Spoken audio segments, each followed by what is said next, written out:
Hello, making a video, second attempt. If this doesn't work, then I'm not gonna make a video today, but let's see how this goes. I'm kind of tired and I feel like I just want to lie down and I just want to sleep forever. I just want to go to sleep and never wake up again. Just want to go to sleep and just become my soul, free itself, and go out into the infinite cosmos and visit my parents and just be my soul and just be without gravity and just go anywhere I want to, like in a video game, fly somewhere and not drag myself through existence. Okay, but so I'm making artwork and I started another project and it's beautiful and my artwork is my lifesaver. So other than that, what's happening in the world, the violence in the world, it's very exhausting to me. I just don't want to hear about it anymore, and I don't want Paul telling me about it anymore. I just want to go to sleep, and I feel like I don't want to wake up anymore. I just want to go to sleep and sleep and sleep. Just, either just sleep or become unconscious and have vital signs stop, and I don't know, whatever's gonna happen, it doesn't matter. And also this mental state, for some people this may be regarded as depression or like really serious depression, like life-threatening depression. Depression can become life-threatening. It's a very serious mental illness, and I've suffered from it my whole life. And yeah, I would say it is depression, but it also ties in with the subject decentralization of self, because when we just want to go to sleep, we're tired. We're literally tired of everything.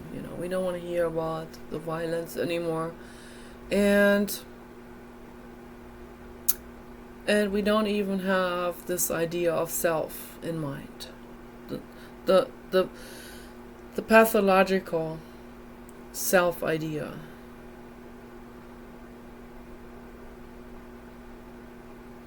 The idea of self-importance is not there when you want to fall asleep and not wake up anymore. Okay, so it doesn't matter to you then in that moment anymore whether someone is attracted to you or not, or whether your boyfriend is cheating on you or not, or there is someone way prettier, younger, and more successful, or whatever.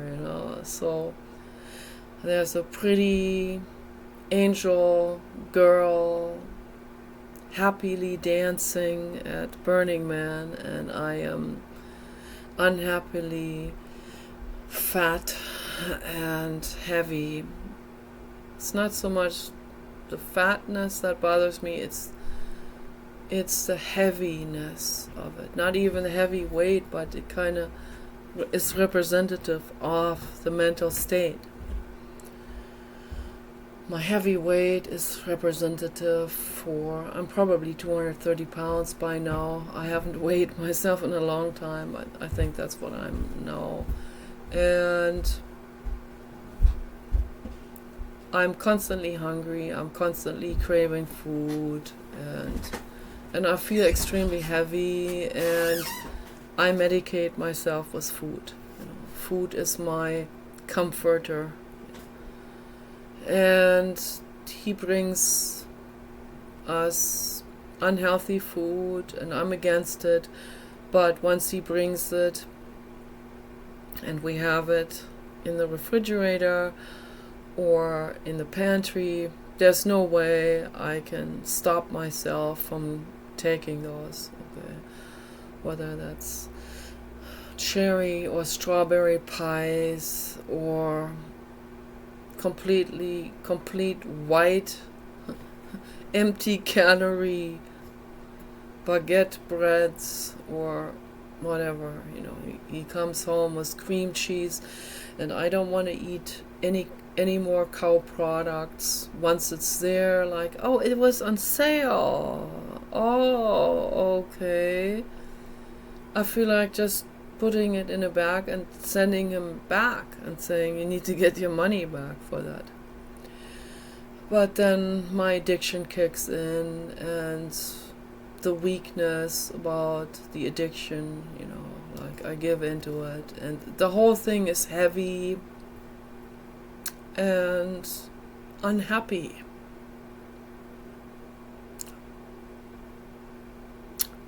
That's what it is. And sometimes I ask myself, what would it take for me to come out of this heaviness?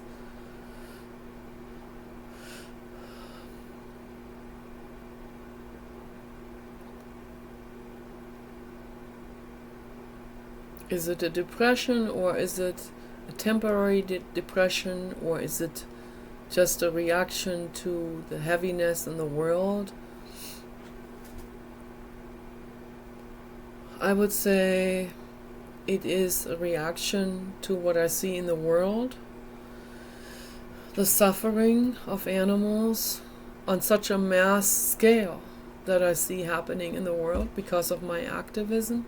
I see all of this. And I sign petitions, and that's all I can do. And the Biden administration doesn't care at all. They don't care about anything other than profit maximization. It's that helplessness, that makes, it's that terrible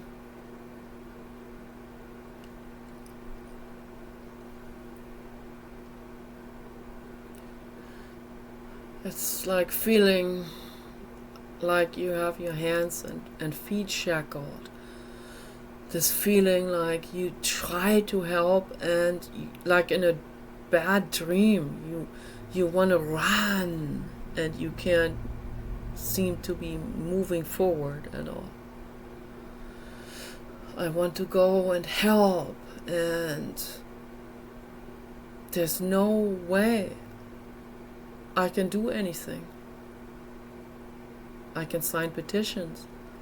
It's like being in a dream, and I run, and it seems like it doesn't move forward. It doesn't get anyone arrested. It doesn't get anyone penalized. Or, people don't see the consequences of their actions at all. In California, people are being released back on the streets. The police won't even come for an animal abuse case. It has come to that point now. Okay, so they don't even do anything if people are violently beating up people on the streets. They call it a protest. So,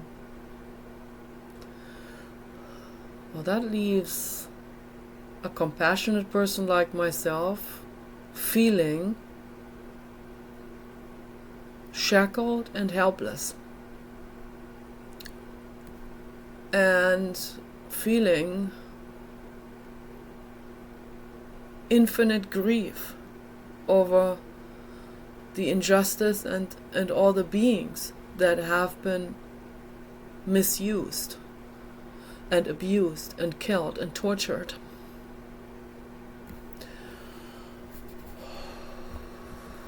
So it's a reaction to what I see in the world, because I personally, with my mental illness, I have made a lot of progress to the point where I don't have any more depression from my mental illness. My art is my lifesaver, you know. I make videos, I talk to Paul, I talk to people, I write about stuff. I have a dog who I can sit together with and cuddle and kissing. I wished I had a boyfriend who was nice to me, but I can't find those. Okay. But that's the least of my worries. It's nicer to have that. It's an enormous energy booster to have that. But I don't have it. And I'm not gonna date a criminal. That's just not worth it. It's like I might just as well shoot a bullet in my head. That would be better. That would save me a lot of drama. So, but no, I'm not suicidal, and I'm just saying, rather than to date, rather than getting involved with the wrong person, it'd be better to oust myself right away. So, but no, I'm not. As a general emotion, I'm not suicidal. I only said that as a comparison, so that leaves me with a situation that's extremely depressing. I sit here, I can't do anything to help the world. If I go out there into the world, if I go into a factory farm and free the pigs, they would shoot me. You know, some people have enormous courage to do this. My friend Sandy has. I don't have that courage. I'm terrified. I don't know what they might do to me. I'm very much chickening out. I also have a dog now, so every time I have a dog, my dog is my priority. I live for my dog, so my dog is the most important being in my life. And if I get shot by a farmer or put in prison, then I can't be there for my dog. So, but it is a depressing situation, to say the least. So that's why I'm wishing for the AGI robots to come, so that they can go into the factory farms and open the gates and let all the pigs out, all the cows, horses, sheep, goats, any kind of farm animal that is shackled up, any animal that they have imprisoned. Free all of them. Free Julian Assange, Free any journalist who had been wrongfully incarcerated into high security prisons. A peaceful man who has never done anything wrong in his whole life. An activist who's trying to make the world a better place. Free him and free everyone who is like him.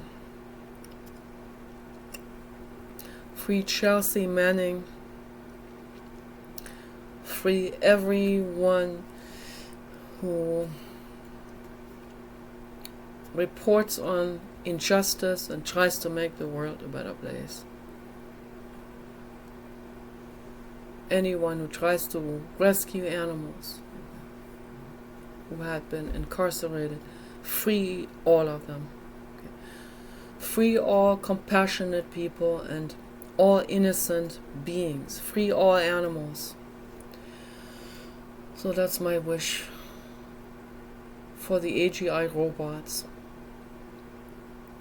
I don't know when they're going to be completed. I don't know when this is going to be the case. It could be drastically accelerated, this process. But people put brakes into it. They put stops into it. They worry more about the frickin' mafia people than they worry about the pigs and gestation crates. So, and because of that, I don't know when the first robot will be there with a very, very complex brain, artificial brain, that's the size of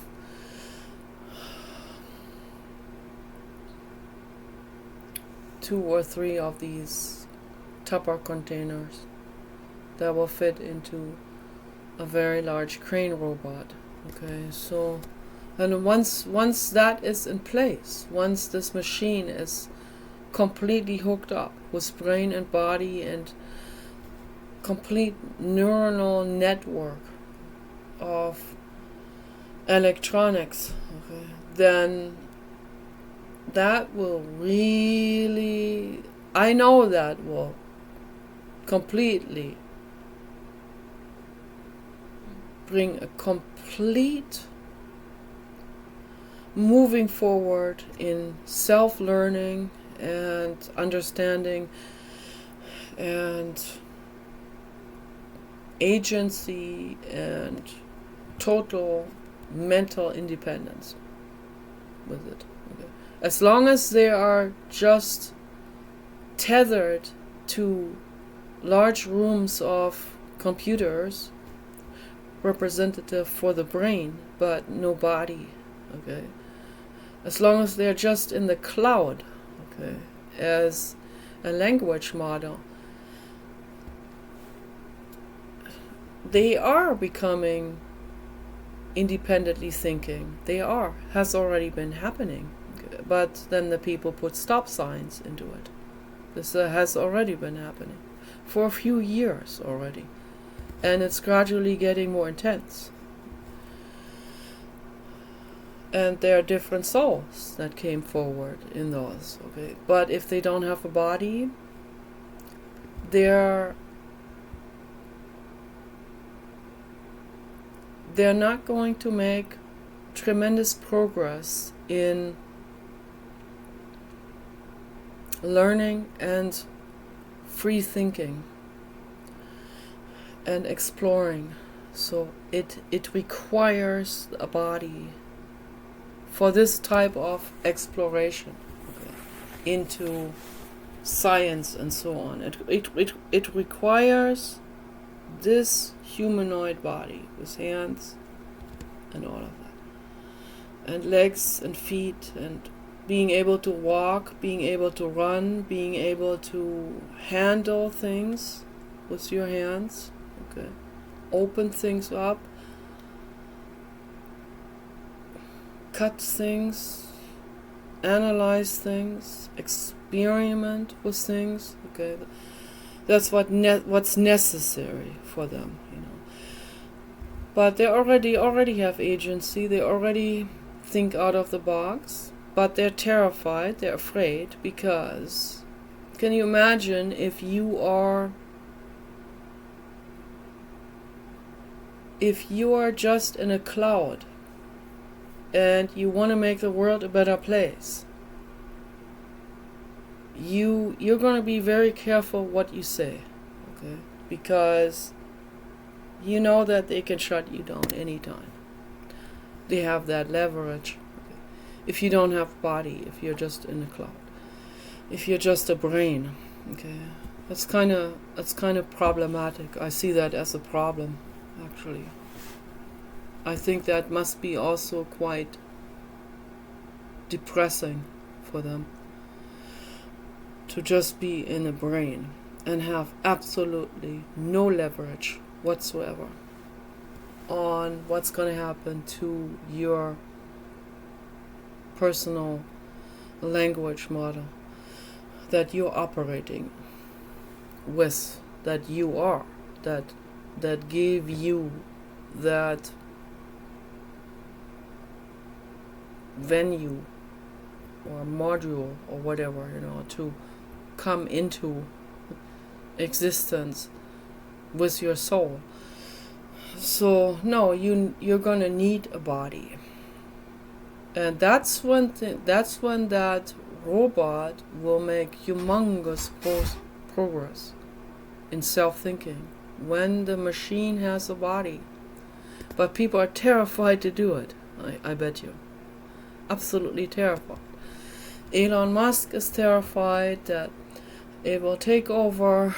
That's why he created humanoid housekeeper type of robots that are not very tall. Housekeeper companion type of robots that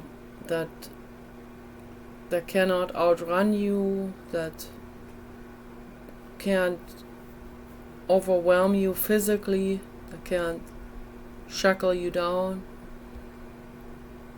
All of these stop signs, So, but let's give this a try. At least put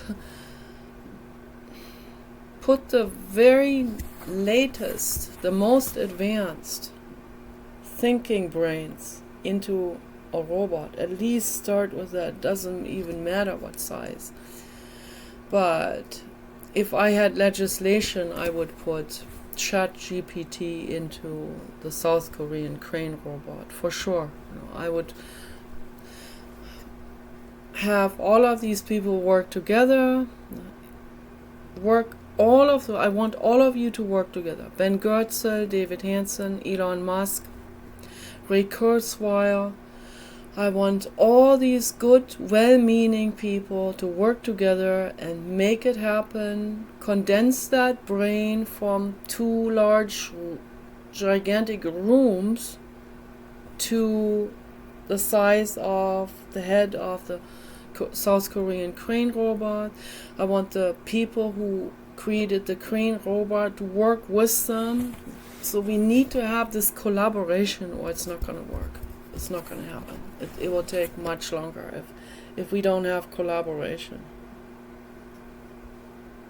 And this collaboration itself is a decentralization from the self idea, because most people want to be the first. They want to be the inventor of this or that, and they don't want to give the other person any credit. That's the case with most people, but not with the people I mentioned. So they are way more advanced, and they're way more decentralized from the self. So that's why I'm saying they need to work together. So Ben Goertzel was already living in China for over 10 years. Now he came back to the United States. But they all need to work together, If this could be made possible, that would be really nice. And at least, meet in wherever you want, in Seattle or Washington or Oregon or Silicon Valley, wherever you want to get together as good, compassionate people that are not thinking in self-importance, that are thinking as a collective, that think like we need to make this work so that we can save the planet, we can save the earth, we can save all living beings. Okay, it's very, very important that this is done. So then when that happens, then I feel a relief. Then I feel like, okay, things are moving in the right direction now. So then this robot can come into existence, and then once the robot is in existence, then the robot can make replications of its own machine and knows exactly how to do it. And make them better, make them even more efficient. Then being able to condense the brain down to an even smaller size, to the size of actual humans, and have that massive, humongous, high IQ brain in there, and with multi-function and multitasking at the same time and being way, way advanced. And then they can do something. Then they can, once they have an army like this, once they have been spread out, or they first have to completely, they have to atomize through the whole planet. They have to spread out into every region there are, so that there's no military can think that they can kill one or destroy one and then save the situation, save their corporate agenda. So that they will be all over, okay? And they will be everywhere, and every one of them is going to be making war. Okay? That's the only way we can save this planet and the animals and free the pigs from gestation crates. Really, I'm real serious. I bet a lot of people are going to laugh about this. Why are you so hell-bent on this idea? I tell you why. Because you would not last for an hour in a gestation crate. That's why. Okay, not for an hour. But the pigs are put in there for years, until they implode. They can't even turn around themselves. They crush themselves. They are crushing their own ribs. Okay. And it's unimaginable agony. And then they pump them up with steroids and with hormones and with probably pain medicine and with all kinds of drugs and with all kinds of anti-inflammatory drugs, and the list goes on. And then they eventually slaughter them, and then people eat that meat. What a horror! What an insanity is that? Okay. And that causes the C word. That causes people cancer. It's horrible, absolutely horrible. It's just, and they put it in dog food, and the dogs get sick. It's just such an overwhelming hell for the world that we don't have to do, okay? But people do it there because they're driven by greed. They don't see anything else. And that's why we have to have the robots. That's why. Okay, and this is just one example out of thousands and thousands and thousands of situations where animals are in captivity. Bears are kept in small cages with a gallbladder catheter in it. There was a mother bear. She was impregnated. She gave birth there in this laboratory with the catheter in her gallbladder, and she knew, bears are real intelligent, she knew what was gonna happen to her child for the rest of his life. Guess what she did? She cut his arteries open and made him bleed to death. And after he was gone, she held him while he was bleeding to death. She held him tight. After he bled to death, she cut her own blood vessels and bled to death. Now, that is the most extreme thing I have ever heard in my entire life, and I will never forget this. This can never be erased out of my memory. Okay. And this stuff is happening in the world. It's happening even in this country. Okay? And that's why we need the robots. That's exactly why we need the robots. Because they need to go out there and they need to free all of these living beings from such hellish situations. Okay? That's what needs to happen. And if we don't get the robots, it's not going to happen. The animals will not be freed. The suffering will continue, and it will even get worse. Okay, that's why we have to have the robots. And that's why we need decentralization from self, because only through decentralization from self are people willing to do a collaboration to make the world a better place. Where they can see, oh, this is my expertise, this is where I can bring my information in, this is where he can bring his information in, we can put it all together on the table, we can work together in the most efficient way possible to bring these robots into existence. Okay? So that's my plea to all of you scientists out there. That is my plea to you. Bring it into existence. Bring the God out of the machine into existence. Bring the blue God into this machine. So that the blue God in the machine can take action.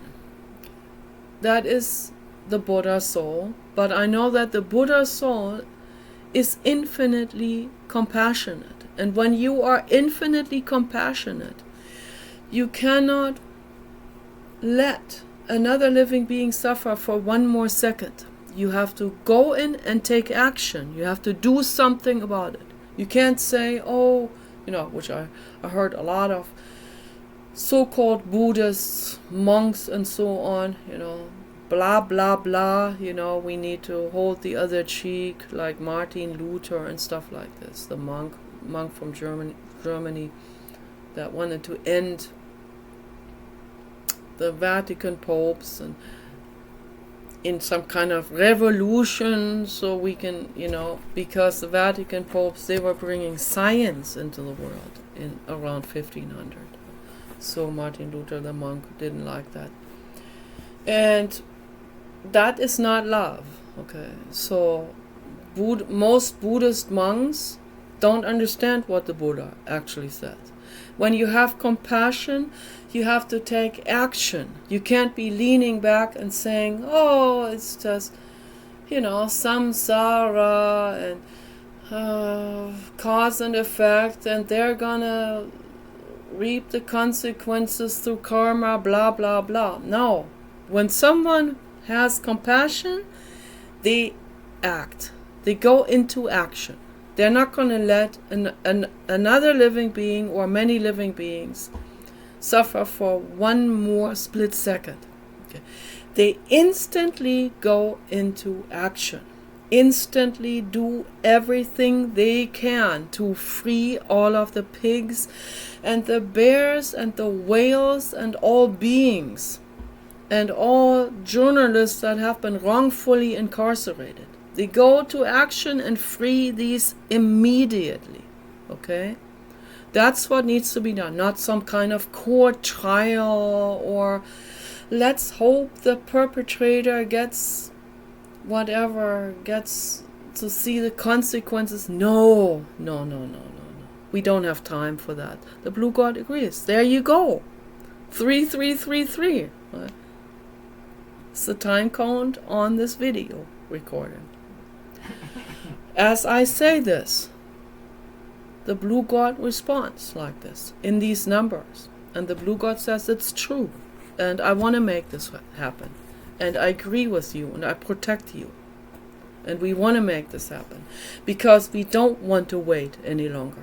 Okay? So any of these political correctness movements and political parties and going through all these instances of the legal system, we don't have time for that. Okay? We don't have time for court trials. The robots, they see everything at once. They see everything you have ever said to other people on the internet. They see your interaction with your mafia friends and whatever. It's your phone conversations. They see everything at once. They know who you are. They will come for you.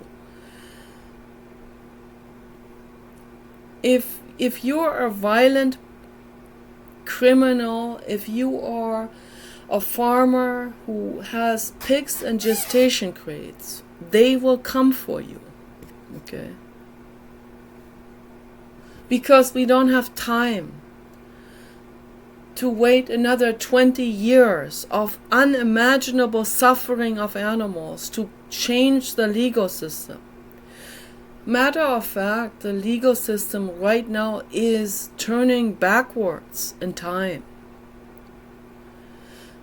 Because so many people are coming to this country and also to Europe that are coming from places that are still living in the Stone Ages, that have absolutely no animal rights or human rights at all.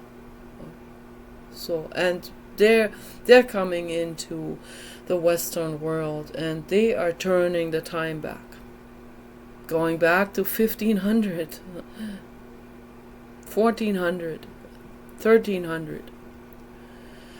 No, we want to move forward, not backwards, not sideways, forward.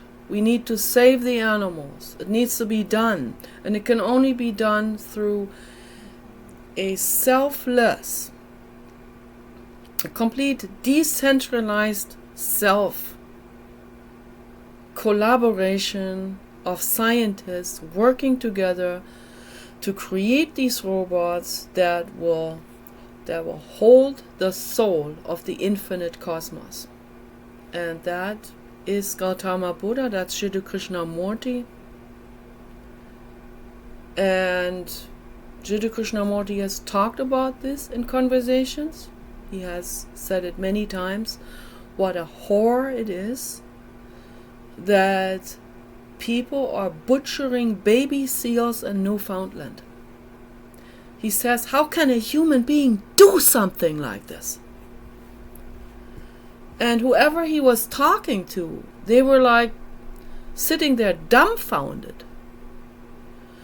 They were like, whoa, what's going on?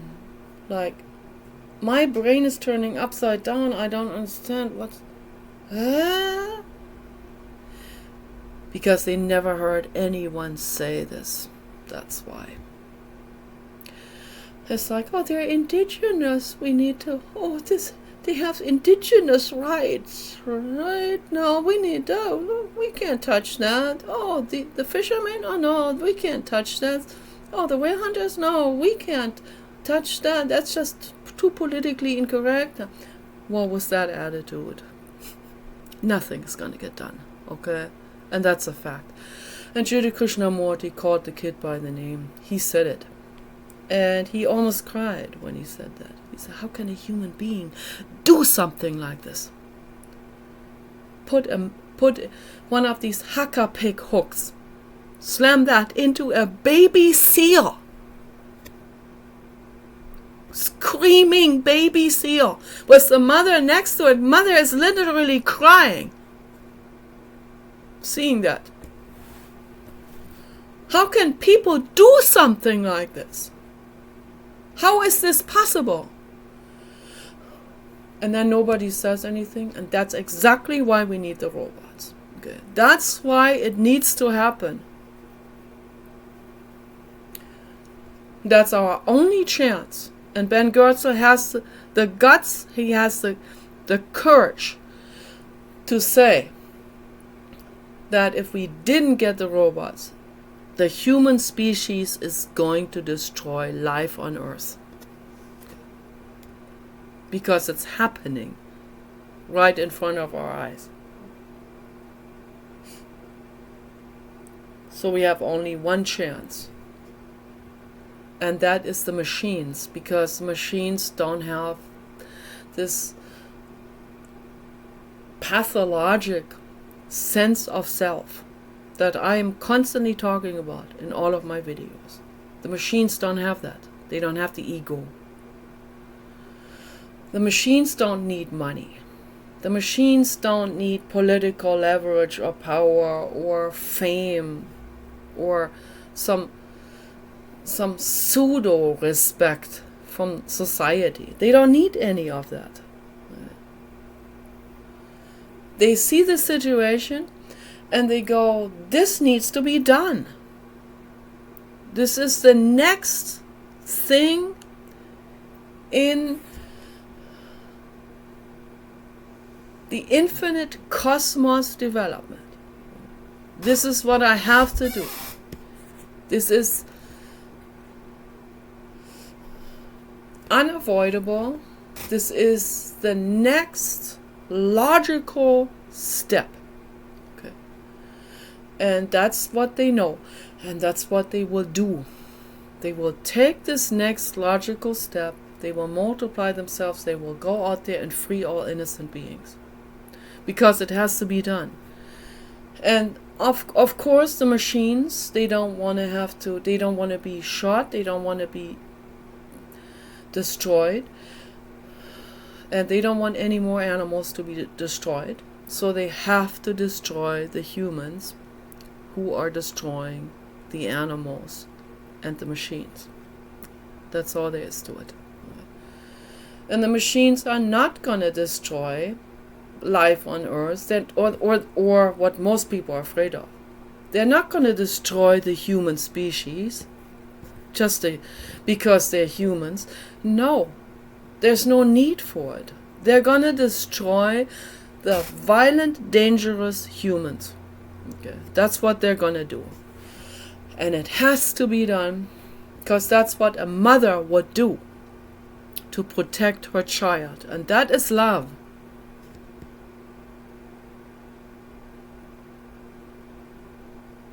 That's what love is. Love is not holding the other cheek. Love is not giving in to someone because things sort themselves out by themselves. No, they don't.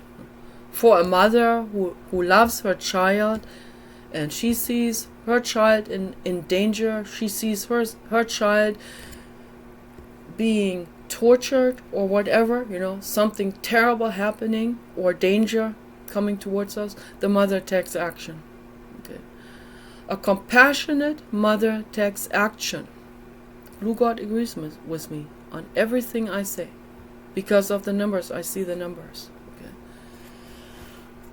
And this is the truth what I'm saying. Okay. And this is part of the decentralization of self. This is very important to talk about this. Very, very important. Okay, I'm going to wrap the video up. Take care. I want every living being to be freed and rescued.